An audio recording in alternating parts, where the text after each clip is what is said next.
Hey guys, இன்றைக்கி நான் ரொம்ப லேட்டாக எழுந்துச்சு நினைக்கிறேன். அதான் என் கண்ணி ஒரு மாதிரி இருக்குது. சரி, டைம் எத்தனைன்னு பார்க்கலான்னு பார்த்தா மணி 7 ஆயிடுச்சு. நான் கிரவுண்டுக்கு வேறு போல். சரி விடுன்ட்டு நம்ம மூஞ்சிலாம் கழுவிட்டு வாய்க்கு குளிச்சுட்டு ஏற்றி நம்ம காலைல டெய்லி ரொட்டீன்லாம் ஃபாலோ பண்ணுறது ரொம்ப வழக்கம். டெய்லி ரொட்டீனில் ஃபாலோ பண்ணுறப்ப ஃபஸ்ட்டு நம்ம மூஞ்சி கழுவிட்டு சரி ப்ரஷ் பண்ணான்ட்டு நம்ம ப்ரஷ் ஸ்டாண்டில் இருக்க ப்ரஷ்ஷை நம்ம எடுத்துட்டோம். இதான் என்னோடய ப்ரஷ்ஷு. அப்படியே ப்ரஷ்ஷில் பேஸ்ட்டை தடவி ப்ரெஷ் பண்ணான்னு பார்த்தா பேஸ்ட் இல்லை. சரி, நம்ம சின்ன வயசில் ஒரு ட்ரிக் யூஸ் பண்ணுவோம். அந்த ட்ரிக்கை நான் யூஸ் பண்ணலான்னு பண்ணுறேன். பாருங்கள், இந்த மாதிரி தான் நம்ம யூஸ் பண்ணுவோம். உங்களுக்கே தெரியும், வீடியோவில் பார்க்கும்போது தெரியும். அப்படியே நானும் பொறுமையாக அப்படியே பேஸ்ட் எடுத்தேன். ஒரு வழியாக பேஸ்ட் எடுத்துகிட்டு நம்ம ப்ரெஷ் பண்ண ஆரம்பிச்சிட்டேன்.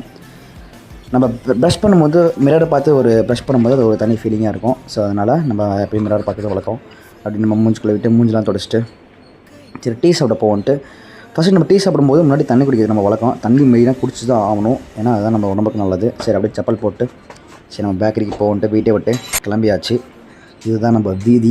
நம்ம பக்கத்தில் கோயில் இருக்குது. நான் ரெகுலராக போகிற வீதி இது தான். ஸோ அதனால் அப்படியே வாக்கிங்லேயே போயிட்டு பேக்கரி இருக்குவான்ற ஒரு எண்ணத்தோடு போனேன். கண்டிப்பாக பேக்கரி இருந்துச்சு. அதுவே எனக்கு காலையில் ஒரு சந்தோஷமான ஒரு விஷயமா இருந்துச்சு. ஏன்னா முன்னாடி போன வழியில் பேக்கரி இல்லை.